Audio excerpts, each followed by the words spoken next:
श्री राधे राधे। भक्तों, प्रभु साक्षात करुणा के स्वरूप होते हैं। है तुलसी परतीत एक प्रभु मूर्ति कृपामयी है। कृपा के स्वरूप होते हैं भगवान। जीव कितना ही पतित हो चुका हो, प्रभु कृपा करते हैं उसके ऊपर। और ठीक उसी प्रकार से प्रभु का नाम अर्थात भगवान का नाम कीर्तन, वो भी करुणा निधान ही है। आप कल श्रवण कर रहे थे जगाई मधाई नाम के महा दुर्दांत दस्यु अपने को राजा की तरह से रखते थे। लोगों को सम्मुख वो राजा थे और थे बिल्कुल राक्षस स्वभाव के, लुटेरे डकैत।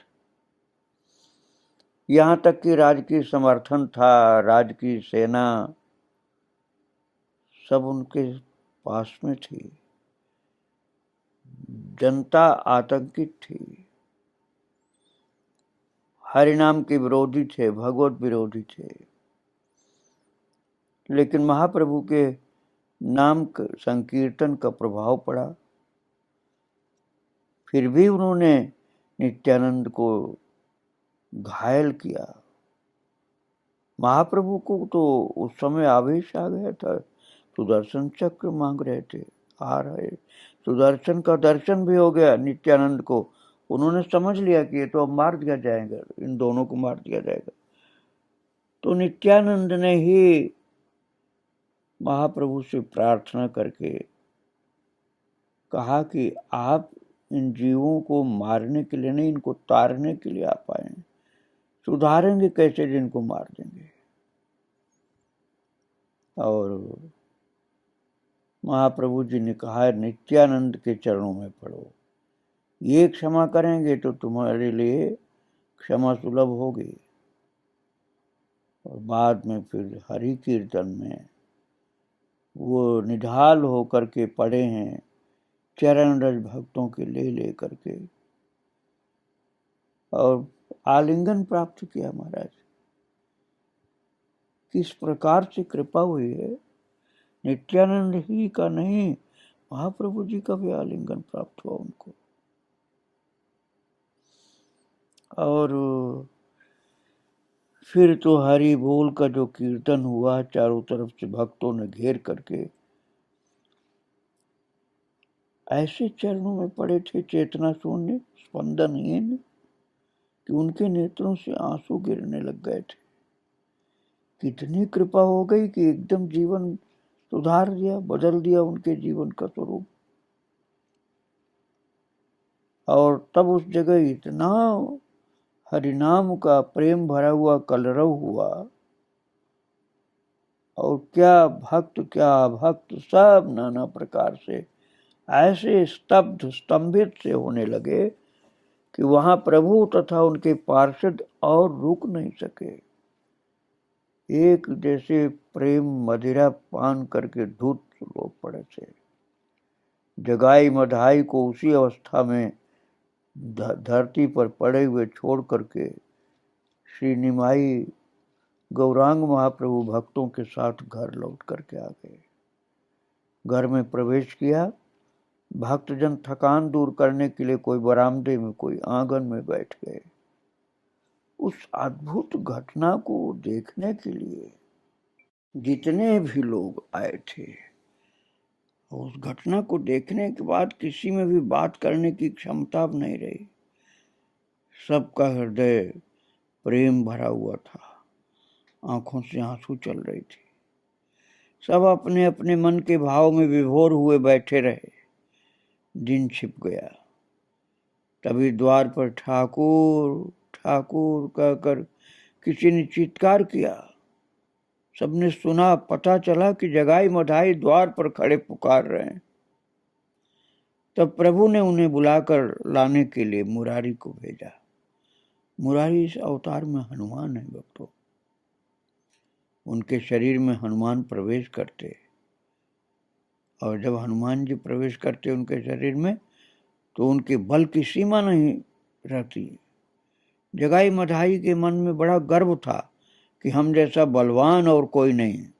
मुरारी उन्हें बुलाने गए तो उनके उस दर्प को नष्ट कर दिया, उनकी घमंड को नष्ट कर दिया। प्रभु बोले, मुरारी उन्हें हलाओ। और मुरारी वीर की तरह दोनों भाइयों को गोद में उठा कर ले आए। दोनों भाई आकर प्रभु के आंगन में अचेतावस्था में लंबे होकर के चरणों में पड़ गए। तब प्रभु ने नित्यानंद को आज्ञा की, श्रीपाद इन दोनों को जाह्नवी तीर पर ले जाकर उनके कानों में श्री हरिनाम सुनाओ, हरिनाम प्रदान करो। इन्हें गंगा तट पर ले जाकर श्री हरिनाम दो इनको। ये कहकर के प्रभु और भक्तजन उन दोनों को लेकर कीर्तन करते करते गंगा मैया के तट पर गए। दोनों को बाह्य चेतना नहीं थी, इसलिए उन्हें धर पकड़ गंगा किनारे मृत व्यक्तियों की तरह लिटाया गया।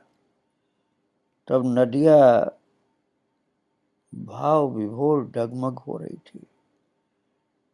एक अद्भुत प्रेम की बहुत उच्च दशा में सब लोग थे। सभी ने जगाई मधाई से जुड़ा यह संवाद सुना। सुनकर सब उसी ओर दौड़े आते थे कि जो इतने बड़े बदमाश थे वो सब भक्त हो गए।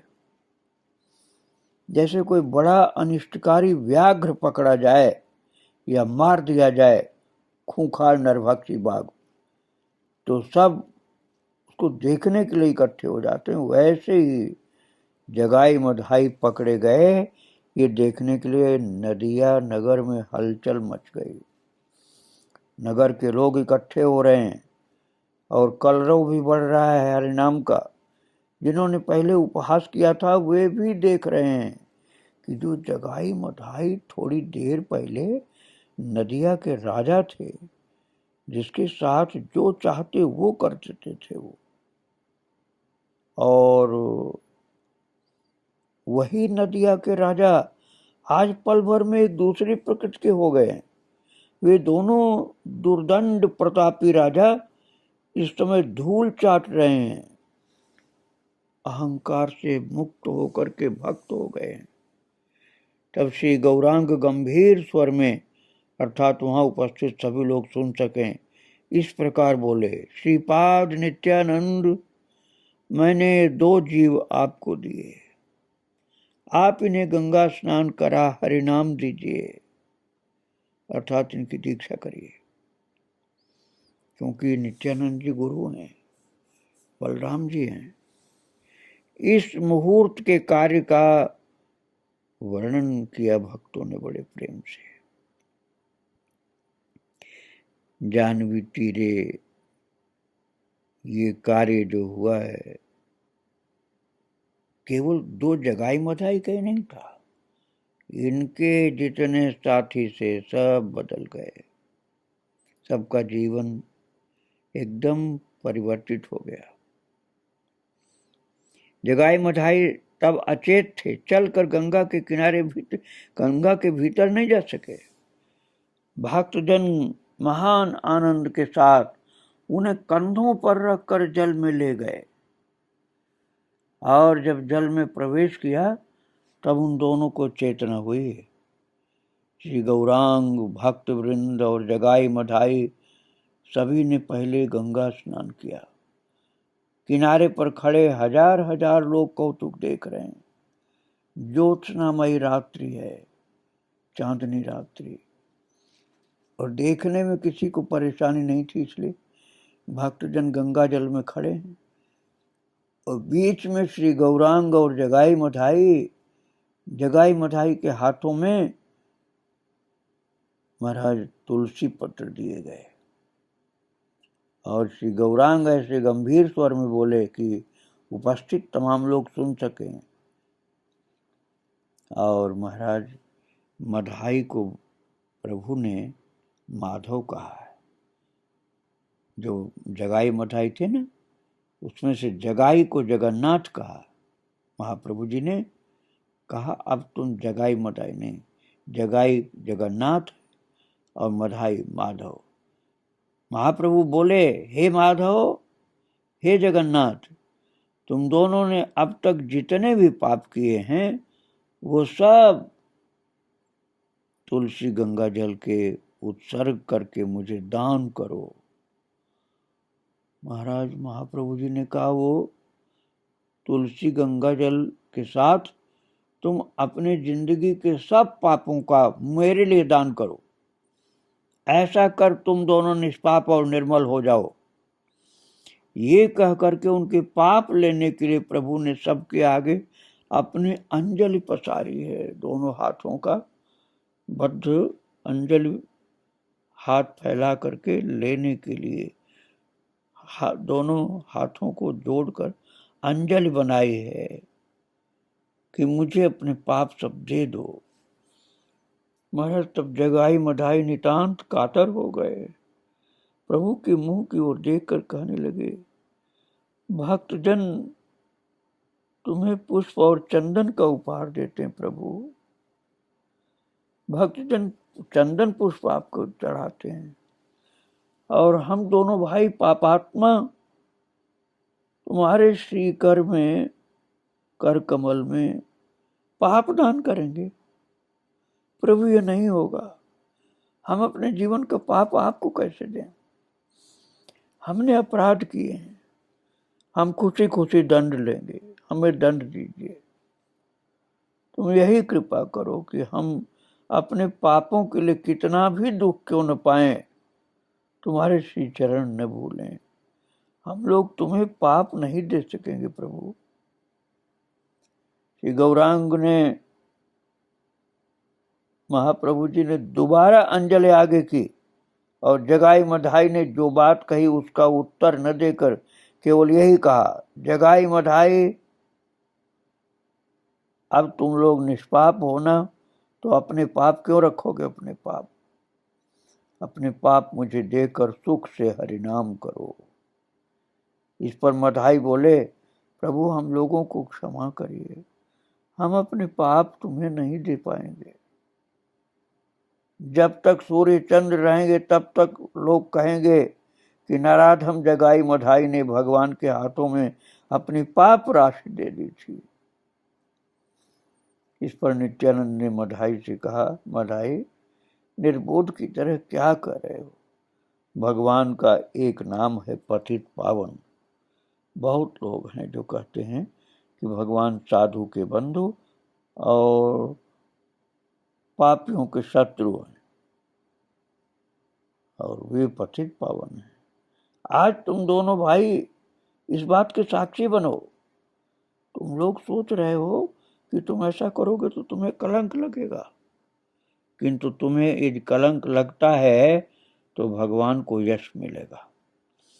जीव को कलंक लगे तो लगे, किंतु भगवान को यश मिलेगा। आज तुम दोनों के माध्यम से भगवान का यश जीवों के आगे सम्यक रूप से प्रकाशित होगा।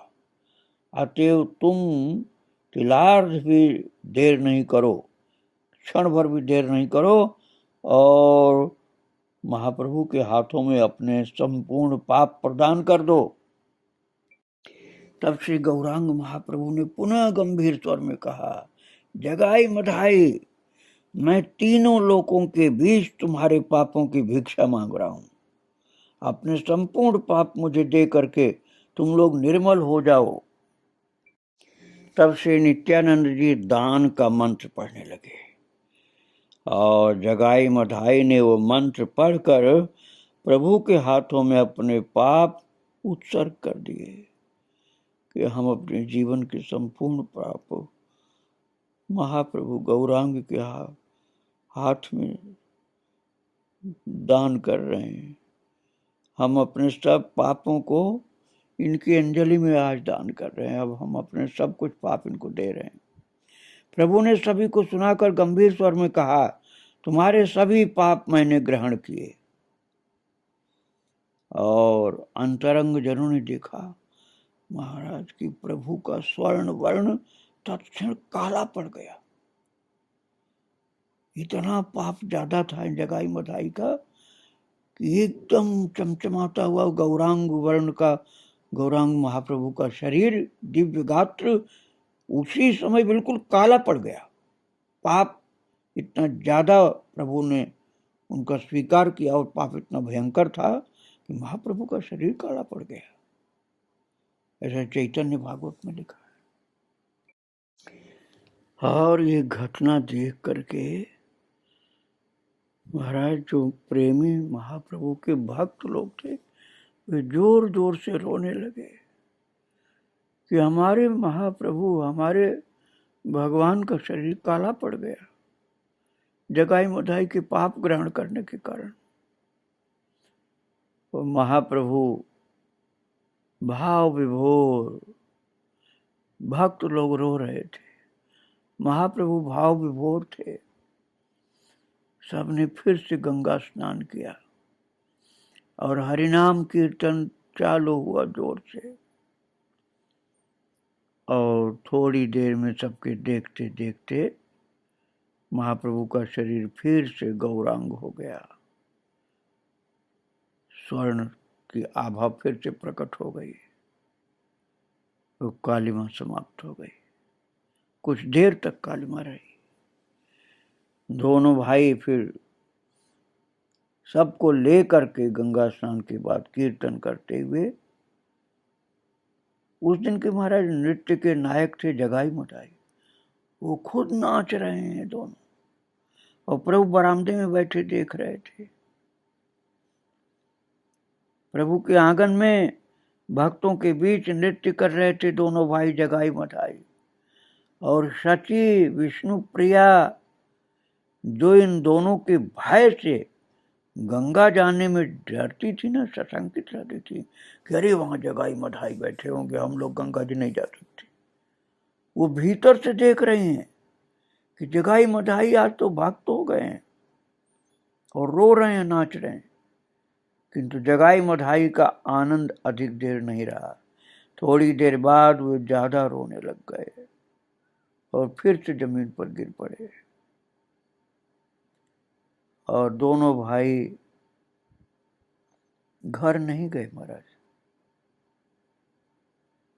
भक्तों के घर गए, अपने घर नहीं गए। और भक्तों के ही घर पड़े रहे। महाप्रभु के जो भक्त लोग थे, सेवक थे, उन्हीं के घर के दरवाजे पर पड़े रहे, अपने घर नहीं गए। अपने ठाट पाट सब भूल गए, रज में, चरण रज में पड़े हुए। पर उन दोनों की आरती देख करके भक्तजन अस्थिर हो गए। महाराज दोनों ने भोजन त्याग दिया। अब उनका कार्य था 2 लाख हरिनाम जप और क्रंदन। प्रतिदिन 2 लाख हरिनाम जप करना। इन महाडकैतों के, महादुर्दांत दस्युओं के जीवन में कितना बड़ा परिवर्तन हुआ। क्रंदन अर्थात रोना, लगातार रोना, और 2 लाख हरिनाम जप करना प्रतिदिन, ये स्वरूप इनका हो गया। और श्री नित्यानंद ऐसा लगता था कि अब केवल इनको रोने से, जगाई मधाई को रोने से बचाना, संभालना, ये नित्यानंद का काम हो गया। वे किसी तरह मधाई को सांत्वना नहीं दे पा रहे। उन्होंने 100 बार, 1000 बार कहा और समझाया कि अब दोनों का पाप नहीं रहा,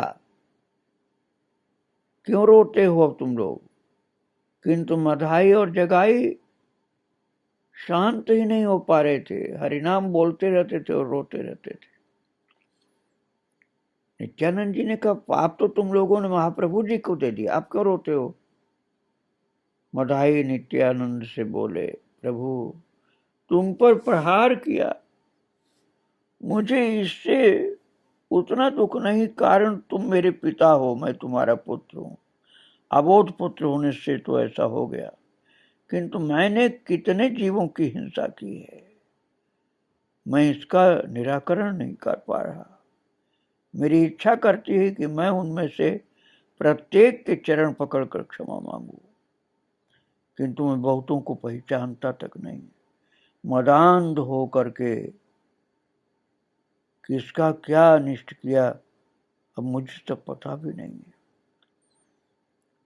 ऐसा पाप में हमारा जीवन था, राक्षस जैसा जीवन था कि सबको कष्ट देना ही जीवन भर किया। अब वो लोग मुझे मिल जाएं तो मैं उन सब के चरण पकड़ करके रोऊं, तो हो सकता मेरा हृदय ताप दूर हो जाए। नित्यानंद के साथ परामर्श करके मधाई नदिया के घाट पर आकर बैठ गए। एक छिन्न मलिन वस्त्र पहने, ठाट बाट सब खत्म कर दिया। एक मैला सा फटा सा कपड़ा पहने मधाई नदिया के गंगा तट पर घाट पर बैठ गए। उपवास, क्रंदन और अनिद्रा से कृत शरीर। वही नदिया के राजा जो घाट के इस कोने पर बैठकर हरिनाम की माला फेर रहे, जो राजा माने जाते थे, दुर्दांत दस्यु माने जाते थे, जनता डर के मारे उधर जाती नहीं थी। अब वो नदिया के राजघाट के इस कोने पर बैठकर हरिनाम की माला लेकर जप कर रहे हैं। और जो भी घाट पर आता है मधाई उठकर उसके पैरों में गिरकर कातर स्वर में रोते रोते कहते हैं, आप कृपा कर मेरा उद्धार कीजिए। मैंने जाने अनजाने यदि आपको दुख दिया है तो आपके क्षमा कर देने पर भगवान मुझे क्षमा कर देंगे। मधाई विचार किए बिना बालक, वृद्ध, नर, नारी, चांडाल, ब्राह्मण प्रत्येक के चरणों में पड़कर इस प्रकार रोदन करने लगे।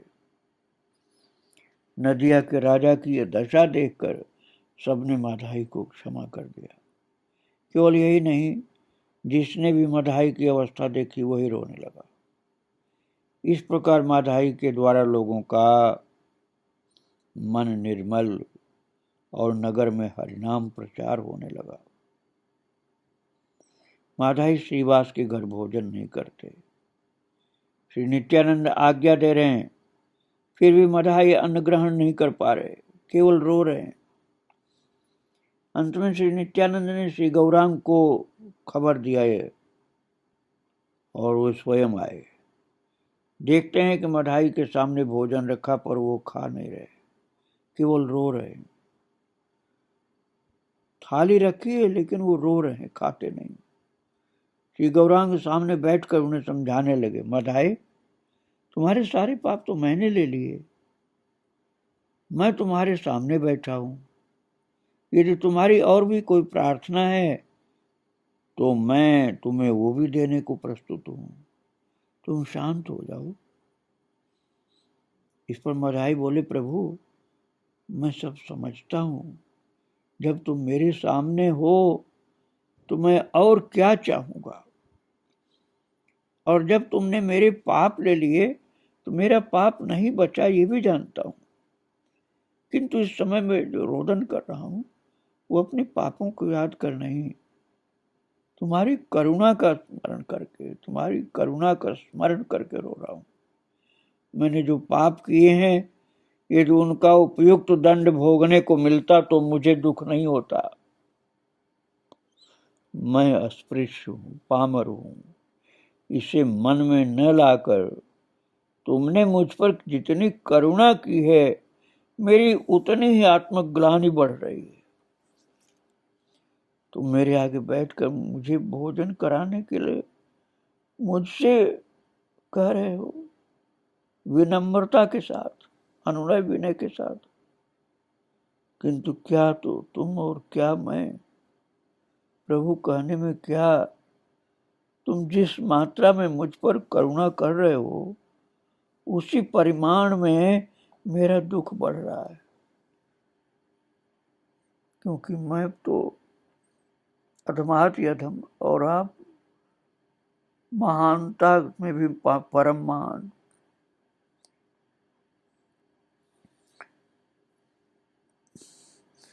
लोगों के मन में बात आ सकती है कि जब पाप मधाई का ग्रहण कर लिया प्रभु ने तो इतना कातर रोदन क्यों कर रहे हैं। तो इसका कारण आप ये समझिए कि ईश्वर सर्वशक्तिमान है, वे सब कुछ कर सकते हैं, फिर भी वे अपना नियम स्वयं कभी नहीं तोड़ते। शरीर में पाप प्रवेश करता है तो वो पाप अनुताप की अग्नि में गलकर आंखों में होकर बाहर निकल जाता है। यही ईश्वर का नियम है और माधाई के साथ यही हुआ। यदि प्रभु ने माधाई के पाप ले लिए तथापि माधाई को उन पापों का कष्ट भोगने का बहुत मन था कि पापों का कष्ट मुझे भोगने को मिले तो ठीक है।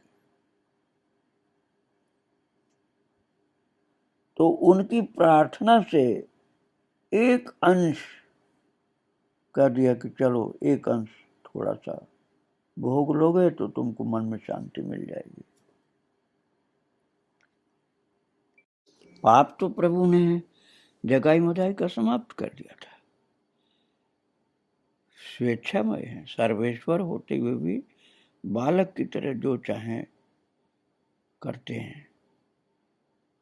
और उन्होंने जिस गौर देह का आश्रय लिया वो वस्तुतः नित्य और चिन्मय थी और उसमें श्री कृष्ण तथा श्री राधा निरंतर विराजमान होते हैं। फिर निमाई आहार क्यों करते हैं, क्यों सोते क्यों? क्या उस देह में भी कोई कमी है? भगवान जब देह लेकर नर समाज में विराजते हैं तब वे देह के सभी धर्मों का और वो भी साधारण जीव की तरह से पालन करते हैं। माधाई को भी उसी प्रकार स्वभाव का जो नियम है उसका पालन करने के लिए आज्ञा दिया। और भक्तों, और आगे की चर्चा मैं कल आपको सुनाऊंगा। आज प्रभु को और उनके भक्तों को प्रणाम करके यहीं विराम दे रहा हूं और बारंबार प्रभु की महिमा का गान हम लोग करके अपने को भगवान का भक्त सेवक बनाएं, यही प्रार्थना कर रहा हूं। श्री राधे राधे। जय जय श्री राधे श्याम, जय जय श्री सीताराम। आगे की चर्चा कल फिर की जाएगी।